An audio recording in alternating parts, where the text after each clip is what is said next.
Welcome back to the Sports Source. The segment brought to you by Parkside Cabin Rentals. If you're looking for a getaway spot in the Great Smoky Mountains, where it's absolutely beautiful right now, where you can safely seclude yourself from our crazy world, or if you want to take in some of the sights, you got that. Visit Parkside Cabin Rentals. And when it comes to Sevier County, nobody is better than Parkside Cabin Rentals. You see their website right there. You go there. They've got all kinds of layouts that you can look at and say, that's the cabin I want. And they got them for all sizes. You got 30 people, you got 2 people. Probably not wise to do it with 30 people right now, but they can do it. Parkside Cabin Rentals. Okay. The sports putting their players in so-called quarantine bubbles have been doing okay. NBA, NHL, they've been surviving. They're getting through this to this point. Major League Baseball, on the other hand, not looking so good. There's a lot of travel involved there. The rosters are certainly bigger than basketball. They have already been dealing with multiple positive tests. They've dealt with canceled games. There's been a talk of canceling the season. Certain teams, you know, the Miami Marlins have wound up kind of in COVID jail at the moment. Mainly, they're tracing it back. They found that a couple of Marlins players who tested positive went out and hit the bars in Atlanta. Is there anything we can learn from this, bubble versus non-bubble? Let me simplify it. Do you think we're looking at a preview of college football when we're looking at Major League Baseball? I'm afraid we are. And I hate saying that because I love college football. I want to have a season, but you're not going to be able to put plexiglass along the line of scrimmage to keep people safe. And I can't imagine college athletes or college students in general abiding by protocols that say you can't go out, you have to practice social distancing, wearing a mask and all that. I don't see that happening. And so I would just, hopefully the athletes or the college kids will be careful about where they eat and where they get their wings. Mark, if you're a coach, how do you, you're seeing professional adults who know this season is riding on you. Just wear a mask, social distance, try and keep this down. And they're saying, nah, I'm going to the bars. And they're bringing it back, and it's their team shut down because of it. Now it's spread to 20 people in the Marlins organization. Cardinals have it now. If you're a coach, how do you convince a 21-year-old athlete who's 10 feet tall and bulletproof in their minds that, that party all your buddies are going to, you can't go?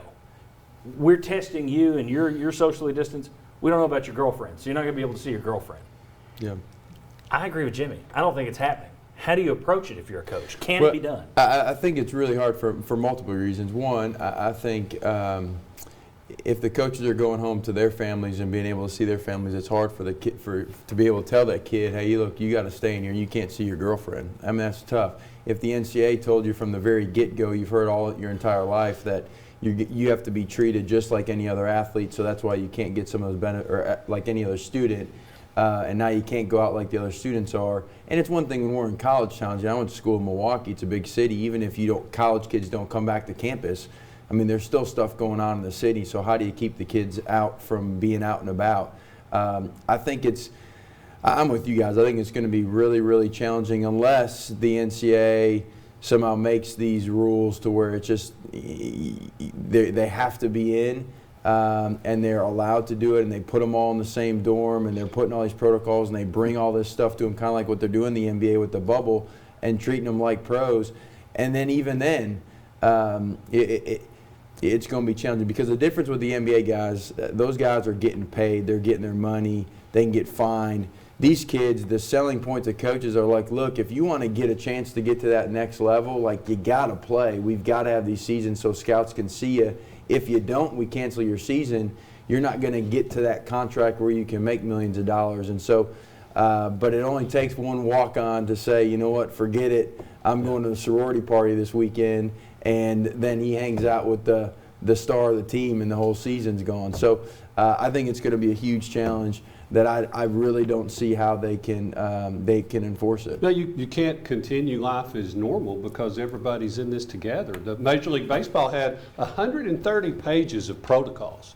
Here's how we're going to do this. The Marlins, some of them just totally ignored that.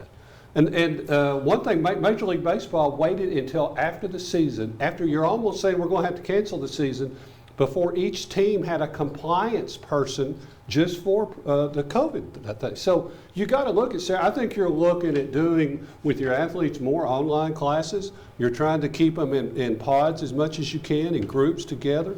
And that's your best chance right now. Which further cuts at what Mark said earlier, the idea that, well, they're students just like anybody else. Not when you're saying, you're also meal tickets, so we're going to put you over here and you're going to COVID jail to protect our income this year. Whereas all these other students, we'll just give you best wishes. I mean, I agree with you. I think the best chance is to somehow lock them up, herd them together, bubble them. But I don't see how you do that when you're letting everybody else go wild. One of the issues you ran into with baseball, it's not just the Marlins. You had the commissioner of baseball come out and point out the fact that in the dugouts, everybody's supposed to have masks. They're not wearing their masks. Right. They're supposed to be distanced. They're not as distanced as they're supposed to be. You have a lot of people in this country who don't believe in masks. And here's the thing, before the show and after the show, we're wearing masks. We can't during the show or you wouldn't be able to hear us or tell who's talking. But you have a lot of people in this country who just don't believe in masks. How many of these players have parents telling them, don't you wear a mask? Masks are evil, or they're mind control, all that stuff you see on nitwits sitting around on social media. I just don't see how you pull this off. I have a feeling it is going to be like baseball in that this team may not have its quarterback this week. This team won't have any linebackers this week. This week gets canceled. This week, 2 teams are going to play that weren't scheduled. I think that's what you're looking I at. mean, even with the Cubs, Anthony Rizzo, one game there's a rain delay. He's like, where are we supposed to go? You know, you don't want to get in the groups in the clubhouse. You don't want to do this. He said, nobody told us what we're supposed to do. So they just kind of scattered in the stands. Well, the 130 pages of protocols apparently didn't stop the Marlins last Sunday when they had a couple of positive tests from sending around a group text. Hey, do you want to play today? I mean, really, that wasn't covered in the protocols? It just came down to a group text?